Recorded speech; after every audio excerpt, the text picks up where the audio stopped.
This week, Michelle Fontaine visits an interesting and unusual harvest host destination called Under the Moonlite Alpaca and Garlic Farm in Ulster, Pennsylvania.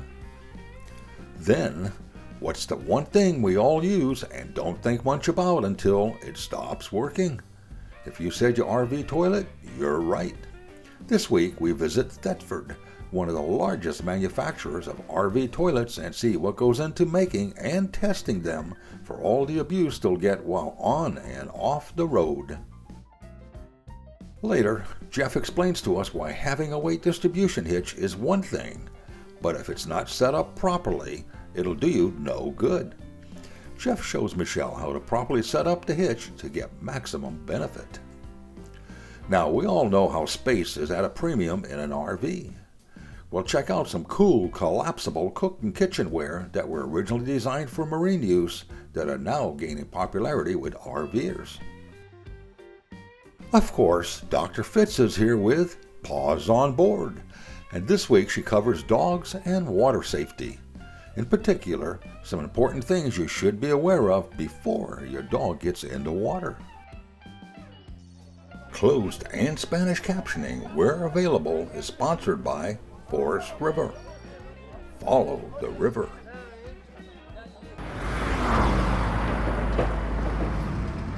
Hi, this is Michelle Fontaine for RVing Today, and we're visiting the Under the Moonlite Alpaca Garlic Ranch.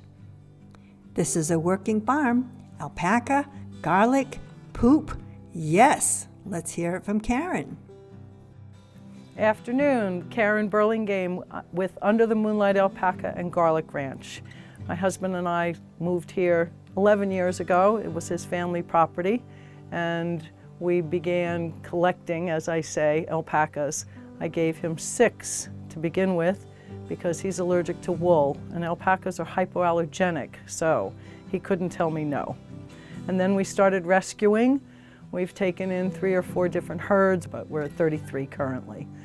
We also rescued some donkeys. We keep the girls on one side of the property and the boys on the other because they're pregnant for a solid year and they can get pregnant 2 weeks after they give birth. So once a year we do an annual shearing. We call it our annual Naked Alpaca Party. Next year will be our 10th annual. We serve breakfast and lunch and the farm is open for the weekend. It's the weekend after Mother's Day. And I belong to a co-op that I send my fiber up to Massachusetts, and then I buy back finished gloves and socks and boot liners.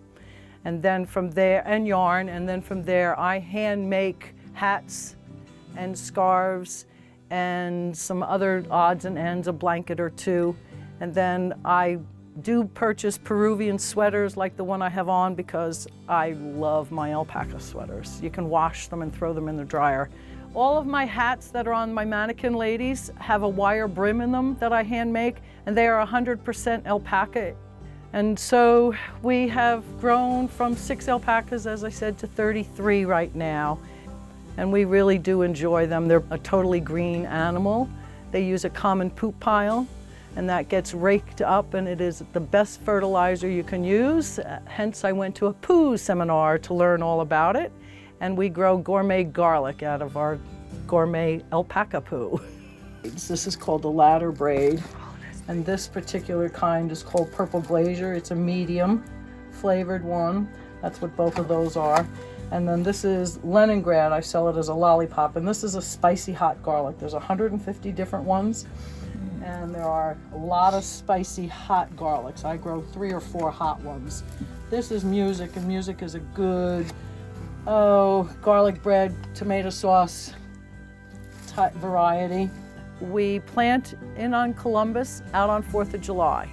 99% of them are hardnecks, so their storage shelf is longer, usually anywhere from 3 to 7 months, depending on where you keep it. It needs to be in a cool, dark place. As the sun was setting, we were gifted with this beautiful rainbow. In addition to the alpaca and donkeys and guinea hens mentioned, they also have horses and goats, and maybe some others I didn't see. It's a very special place. You do need to be a Harvest Host member to have permission to go up there, and it's a limited space, but I was able to park right near the fence and it was pretty darn level. Under the Moonlite Alpaca Garlic Ranch in Ulster, Pennsylvania. When Thetford launched AquaChem, it didn't take long before it became the #1 selling holding tank treatment for over 50 years. Until now. Meet AquaMax, Thetford's new generation of holding tank products that works even better and are also campground friendly and environmentally safe. Looks like a new #1 is taking over. For more information, visit Thetford.com. Want more RVing today? Then visit RVingtoday.tv. Besides our weekly show and extended segments, you'll find additional stories and videos along with insightful information on what's new and what's happening around the world in RVing. From luxury RVs to unique camper vans, and from RVing with pets to RVing with kids. You'll find it all and more in RVingtoday.tv.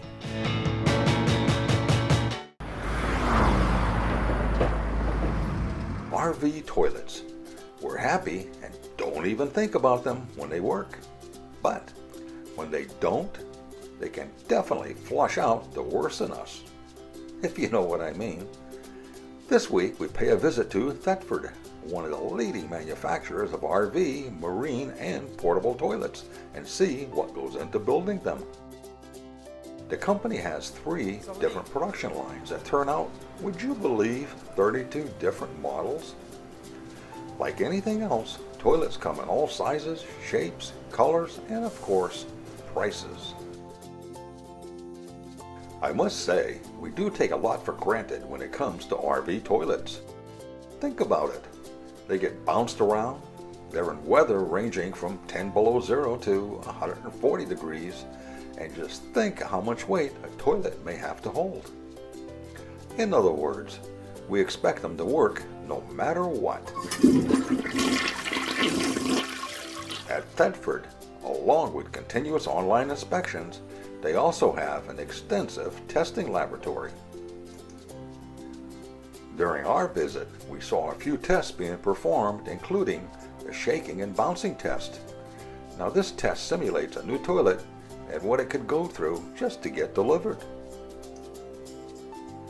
They also have an oven that duplicates extreme heat conditions. And on the other side of the room, a line of toilets were going through a flush mechanism test. Keep in mind, these tests are simulating years of use. And in another test, the machine is duplicating the weight of a 400-pound person. So you see, the toilets we take for granted, Thetford doesn't. As I mentioned earlier, Thetford has 3 different production lines, and we had a chance to see 2 of them. On the first line, plastic toilets are produced. The first step is installing a flesh cable in the upper bowl assembly. Then, the upper bowl and base unit are matched up for the next operation. Now, the flush mechanism is installed. And if you notice, the operator actually initials each unit he works on. This is part of Thetford's quality control procedure. In the next operation, a bonding agent is put on the bowl and base unit. Then they're secured together in a state-of-the-art heat bonding machine. Another worker installs the flush pedal, and then the whole unit is thoroughly inspected. At another station, water valves are assembled and then pressure tested to the same pressure toilets will receive over a lifetime. Once the valves pass the pressure test, they go into a bin where another inspector checks each unit for correct parts. Remember, Thetford makes 32 different toilets, so there are a lot of parts around. Now, the seats and covers are installed and the finished toilet heads to the packing department. Toilets going to retailers are packed in boxes, and toilets going to the RV manufacturers are stacked onto reusable trays. On the next line, they're assembling more expensive porcelain toilets. Some of these steps are the same as we saw on the first line. We pick up here with the assembly of the plastic waterline unit. Then each assembly goes through a pressure test to make sure there are no leaks. Once they pass the test, another worker attaches the hose and fittings, then dates each assembly. Next, the flush ball and pedal assembly are added. At this station, the porcelain bowls are brought over and the bowl is bolted to the base. Then, the flush nozzle is attached in place. With all that done, the last step is attaching the seat cover and we're off to the packing area. Like the other line we saw, some toilets get boxed for retail, but with porcelain being so delicate, a special foam packaging is placed around the bowl and through a chemical reaction, expands securely around the toilet. The porcelain toilets headed to the RV manufacturers are also placed on reusable plastic trays, then banded together and they're ready for shipping. When you look at this huge warehouse area, you get a good idea of just how many toilets Thetford makes each week. By the way, Thetford is another company that's proud to say, made in America. Now, next time you use that RV toilet, you can appreciate exactly what went into building it.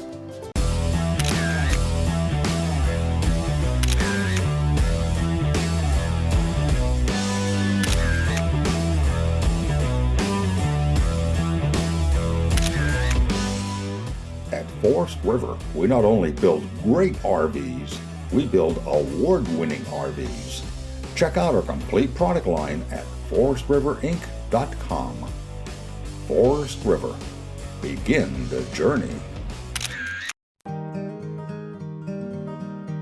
At Norcol, we realize that some of your favorite RV destinations are off the grid. And Norcol refrigerators are uniquely designed with that RV experience in mind. We call it Freedom Unplugged. To learn more about our Norcol RV refrigerator line or to find a dealer near you, visit our website at norcol.com.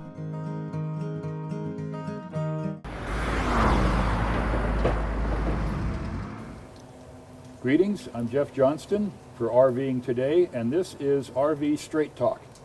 And I'm here today with my associate, Michelle Fontaine. and we're here to talk about weight distributing hitches and adjustment and making your ride safer and more comfortable and more enjoyable. Michelle has just done a bunch of driving with this truck and trailer combination. Yeah, I've right? actually driven about 10,000 miles. I could only reach 60 miles an hour. If I went over 60, it would start to feel like, Get a as little, you said earlier, like you've got a bungee cord under the front bumper of the truck trying to lift it up and wave it around. right, and it got a little squirrely. little I love squirrely. that word, and that's exactly how it felt. So I thought it was the combination, but we've determined this is a fine combination weight-wise, so it's Yeah. not that. The truck and trailer are pretty well matched. That's not a problem. They're both mechanically in good shape. The tires are inflated right and all that. When I drove it for a couple of hours, basically from Multnomah Falls here, I found exactly what you were talking about. A lot of people don't realize that these things are adjustable. You can adjust the hitch head height, and you also can adjust the tilt. We're going to mainly deal with the height today and the spring bar tightening. Looking at the photos of your setup when you were sitting on flat level ground, the trailer seems level and the back of the truck is definitely down. So lowering the hitch is going to raise the back end of the truck. Yeah, mainly because we'll lower the hitch. That'll lower the front of the trailer a little bit relative to the truck. And then we can tighten the spring bars more than you had them. You had them on The fourth hole. One, with- two, with- three down on the chain and in right, the fourth hole. with 3 chain links dropped. That's right. You're in the 4th. Yes. But we're going to try dropping 4 links. This is always trial and error, and we're going to jump into some trial, maybe run into an error, but we're sure we can make it better. We pulled the main bolts and lowered the head by 1 hole on the mount. After lowering the head, the mounting bolts and associated parts are reassembled and torqued to proper specs. Final safety check. Anytime you work on something like this, that's this important, double check everything. We've got the pin and the lock back there in the receiver mount. The bolts are all tight. The hitch head is ready for the road. But double checking all these things at least once or twice does not hurt. We've moved the truck and trailer down to a big parking lot where we've got a flat surface so we can get a real feel for how the hitch adjustment turned out. We now have 4 links dropped. We're hooked into the 5th link. Before we only had 3, so we've tightened the bars up a little bit. And we have more space here on the rear wheel well, which indicates that the back of the truck is no longer drooping as much, and some of the more of the weight has been transferred to the front. So we'll go out and hit the road. It should be driving just fine. But in short, consider some hitch adjustments. If your truck and trailer aren't quite handling right, this can make all the difference in the world. With the newly adjusted head and tightened up spring bars, Michelle's towing became far more stable. To learn more, log on to our website at rvingtoday.tv. And now, let's join Jeff in the kitchen. Unless you're in a really big RV, there's pretty much one constant in an RV kitchen. Storage space is usually limited or tight at best. So RVers are always looking for solutions to be able to put more stuff into their storage space or make it more efficient. Well, there's a company called Nautical Scout. They've been selling products to the marine industry for quite some time now. And these products are also something that's going to look pretty good and maybe work pretty well for RVers. In this case, for example, all of them are made out of high temperature silicone. This is good up to about 450 degrees, so you can throw it right in the microwave and use it like this, for example. This is a steamer, slightly smaller size steamer. Same thing, has a little portable tray on the inside. This is a 2-quart saucepan with a steel bottom. The steel is stainless, so you can use it on any type of heat source, including induction type ovens, for example, but putting it on a regular stove that has propane heat is fine. And this is a 4-quart saucepan. And then they have these nifty little coffee drip strainer deals. Now, what makes these products a little bit different is the fact that when you're done using them, they fold up flat. Steamer like this, like this medium size, pop it into itself, and it takes up a lot less space. Same applies to these little coffee deals here. Collapse it down, and you go from this to this, which is a pretty cool space saving. These large saucepans, collapse them down. Small saucepan. You have to be smarter than the pan to know how to operate it. There we go. A little bit of practice. And of course, you have a 4-cup teapot, coffee maker, what have you, with a lid that can be locked shut for safety and convenience when pouring. And this too collapses down. And when the teapot folds up, you can stack a whole bunch of pieces together in a relatively small space. And that's nice in an RV. And something else is, if you're in a trailer, of course, towing a trailer, the kitchen is back behind you, you don't hear it. But if you're inside a motorhome where your cabinets are close to your driving area, these things don't rattle and bang around as much as a lot of glass or metal containers might. That can just be a little visceral thing, but every little bit of adding comfort and pleasure to your travel adds up. So you can learn more about the Nautical Scout products by logging onto our website. Want more RVing today? Then visit rvingtoday.tv. Besides our weekly show and extended segments, you'll find additional stories and videos along with insightful information on what's new and what's happening around the world in RVing. From luxury RVs to unique camper vans, and from RVing with pets to RVing with kids. You'll find it all and more in rvingtoday.tv. When Thetford launched AquaChem, it didn't take long before it became the #1 selling holding tank treatment for over 50 years. Until now. Meet AquaMax, Thetford's new generation of holding tank products that works even better and are also campground friendly and environmentally safe. Looks like a new number one is taking over. For more information, visit Thetford.com.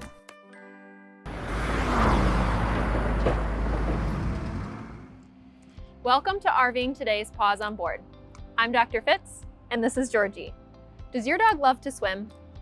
Today, we're going to be discussing water safety. There are a few things that you should consider before your dog gets in the water. First, is the water safe for your dog to swim in? There are many factors here that can affect the safety of the water. One is the weather. If it's extremely windy or conditions are right for strong currents, your pet should not be in the water. There are so-called red flag days on lakes and oceans where people should not swim due to the weather and the currents. The red flag days apply to pets too. Number two, if there are any current notices for the area regarding algae or bacteria in the water, your pet should not swim. For example, in Florida, red tides occur when a specific type of algae blooms. The algae can produce a toxin that's dangerous to the animals and people. Some ponds can also contain high concentrations of algae that's dangerous to swim in. Number three, consider if any other animals are present that could harm your pet. Some that come to mind are sharks, dolphins, and alligators. Although you may know to avoid other animals, dogs can be extremely curious and get themselves into some sticky situations. Finally, how many other people are present in the area? If there are a large number of boats or other watercraft in the area, you may want to consider keeping your pet out of the water. Your pet may not know to avoid other boats, and other boaters may not be expecting a dog to be swimming in their path. A great rule of thumb is if you wouldn't get in the water, your pet shouldn't either. So how can you keep your pet safe on boats and while they're swimming? One would be make your pet take breaks.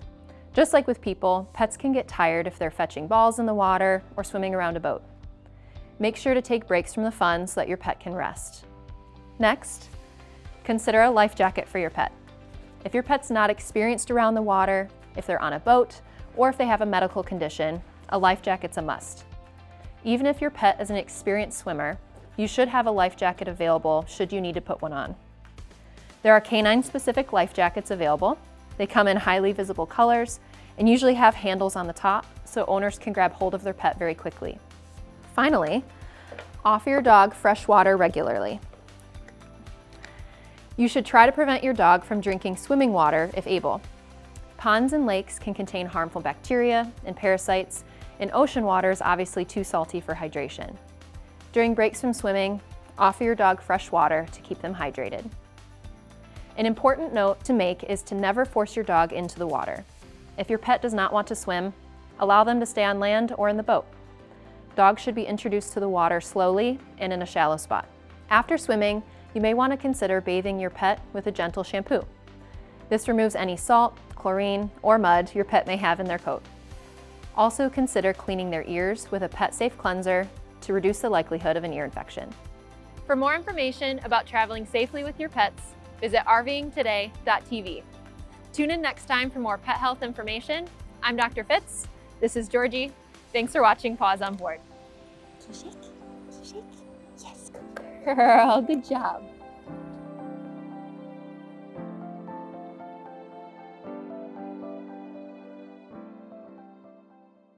For additional information on any of the stories or products seen on this week's show, visit our website at RVingtoday.tv.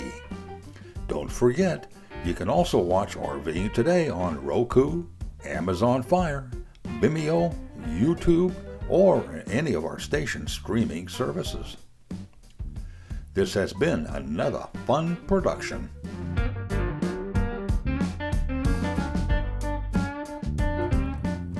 For the latest up-to-the-minute RV news, visit our media partners at rvbusiness.com. If you're into RVing or just appreciate vintage vehicles, be sure to set your GPS for the RVMH Hall of Fame in Elkhart, Indiana. This museum houses the largest collection of vintage RVs and trailers dating as far back as 1916. For more information, visit their website at rvmhhalloffame.org.